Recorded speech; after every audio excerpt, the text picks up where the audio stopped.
It's time for me to tell you and show you how I have configured the 32 teams heading into Week 12, and you can say whatever you want. You can say it's crap. You can say it's good. You can say anything you'd like to say, and I'm going to unveil for you and anyone else who hasn't seen it at ProFootballTalk.com the top 10 going into Week 12. And number one for the second week in a row, the Baltimore Ravens. Now, last week, the Ravens kind of got there by default because the 49ers lost and the Saints lost, so the Ravens kind of fell into that spot. They only beat the Bengals last week, but after trouncing the Texans, they now have a firm grip, in my mind, on number one. Number two, the Seahawks. 3, the Patriots. 4, the 49ers. 5, the Saints. 6, the Packers. 7, the Vikings. All 7 unchanged from last week. The Chiefs up 1-8, the Bills up 1-9, and the Raiders up 3-10. What do you think of that, Peter? Well, first of all, I absolutely love having the Raiders at 10. I might even put them at 9. In fact, I would put them at 9 in that case, because I think the Oakland Raiders, it's happening quick, but a lot of times in the NFL, it does happen quick. So I would put, I'd put Oakland 9 and the Bills 10. Now, Mike, I want to show you something on the top of your rankings right now that it's not inarguable. And your rankings, I think, are good.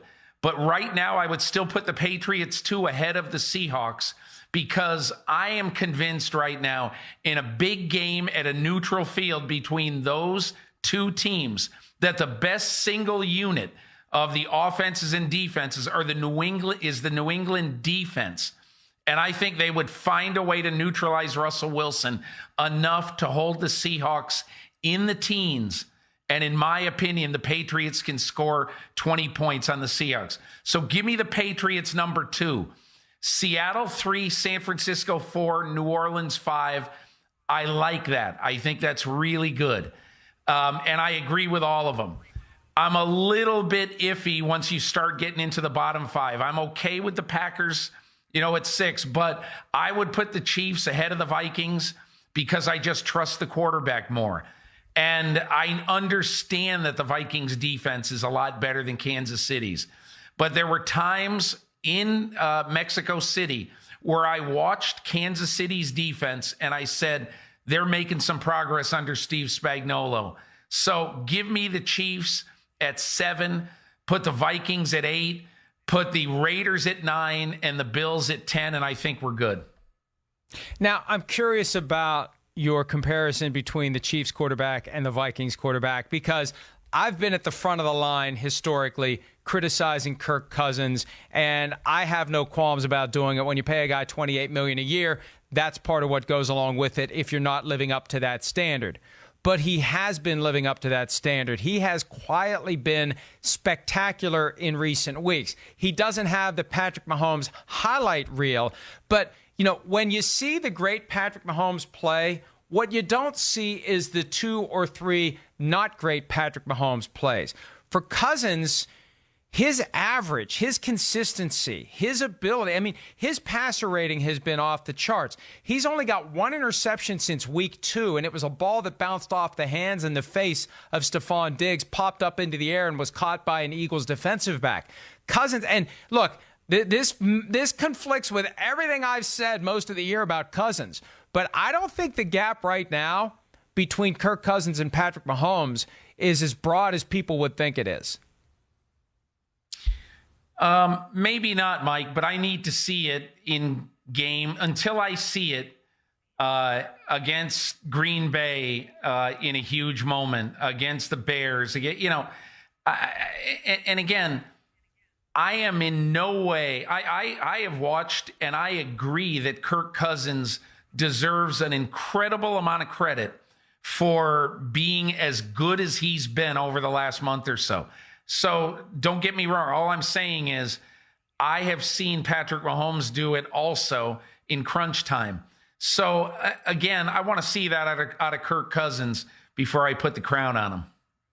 We did see it that Sunday night a week and a half ago, though, in Dallas. He had 71.9% completion percentage, 6.9 yards per throw, 111.5 passer rating. His passer rating for the season, and like I know, passer rating doesn't take into account what you can do with your legs. It's just your performance as a pure thrower of the ball.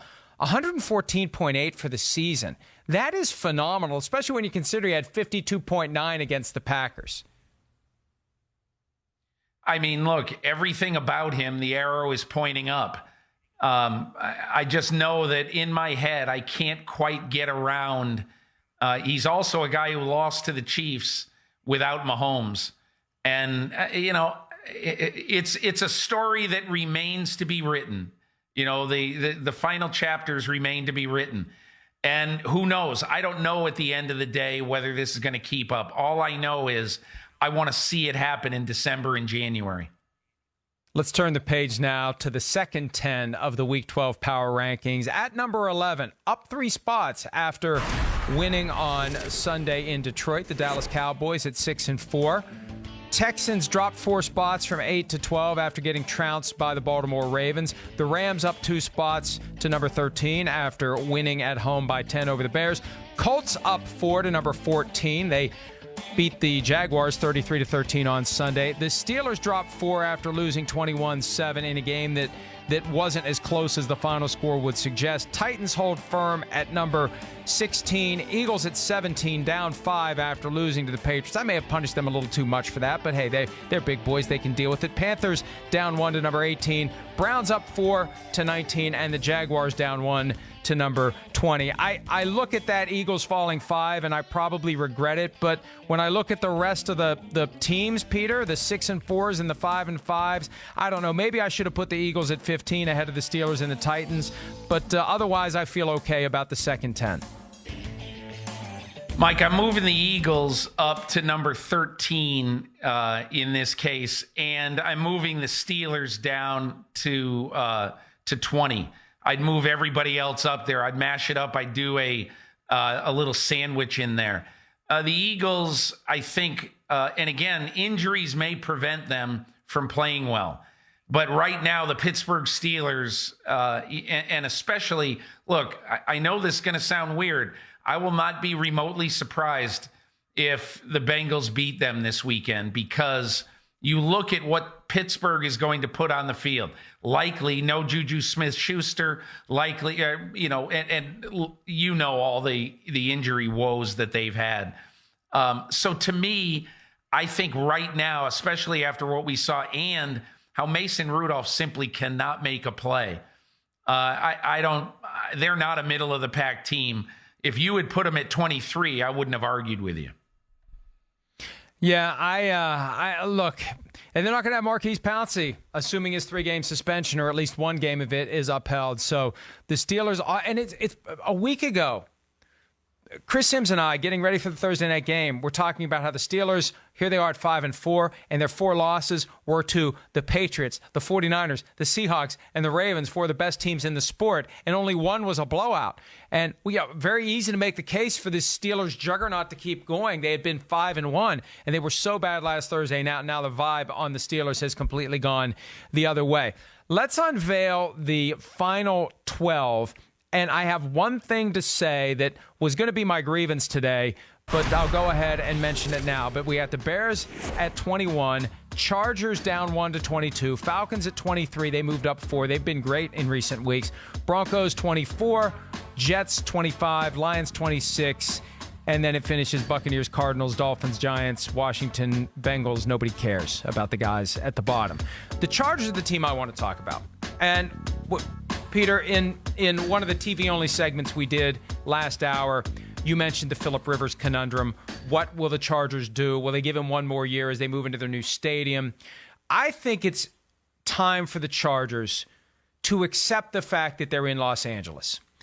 There's so much talk about whether or not the Chargers may leave L.A., and I tend to think that someone from the Rams likes putting that out there because it keeps the Chargers down at a time when people are having to decide which team they want to buy PSLs and tickets for. And if you think the Chargers may leave, why are you going to buy Chargers PSLs and season tickets? But I think the Chargers have a duty to start behaving like an LA team. You can't move to LA and ignore the fact that you're in LA. The Rams embraced that from the get-go.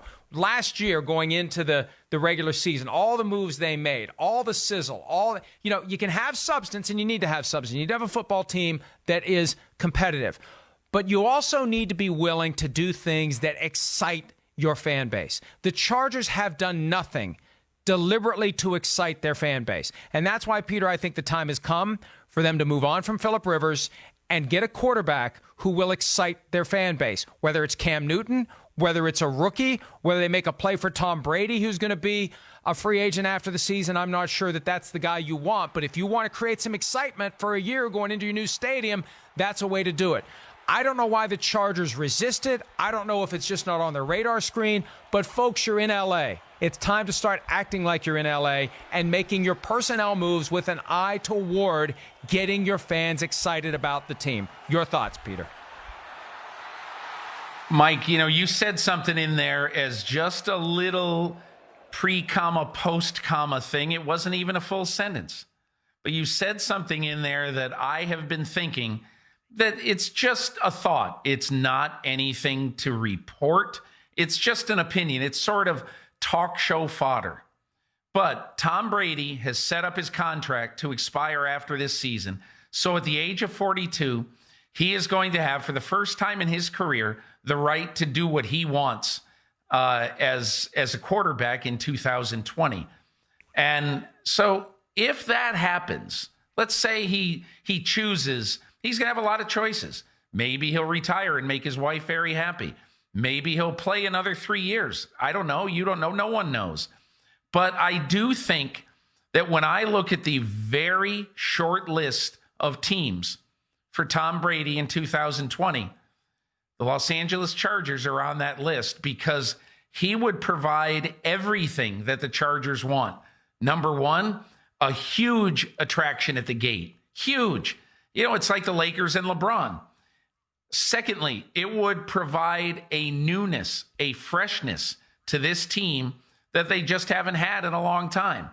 But I will give you the wet blanket part of all this, and that is that it is simply not a Tom Telesco move. General manager of the Chargers. He comes from the Bill Polian school, the meat and potatoes school. He doesn't mind making a gutsy move here and there, but to put your team in the hands of a guy who's going to be 43 years old in 2020, I think would be a little bit much for Tom Telesco. But the only point I'm making is that it's an interesting backdrop in everything that the Chargers have going right now at this point in their history. Yeah, and look, maybe it's time to depart from the Bill Polian ways and recognize, again, you're in L.A. Telesco was hired at a time when the Chargers were in San Diego, and there wasn't an imminent relocation. There needs to be an imminent reconsideration of the way they stock this team, or they're never going to compete with the Rams, and they're never going to resonate in L.A., and they're just going to sit around and wonder why. And they're going to think all we have to do is put a winning team together, and it'll change. Well, you know what? They were 12-4 last year, and it didn't make a difference. They need somebody that's going to move the needle. And look at all the jerseys Tom Brady still sells. Whoever gets Tom Brady next year, whatever he does, if he goes to a new team, that team may not win a lot of games, depending upon what else they have. They're going to make a crap load of money. Hi, I'm Mike Tirico, and thanks for watching. Make sure to hit subscribe for the latest news and highlights from NBC Sports.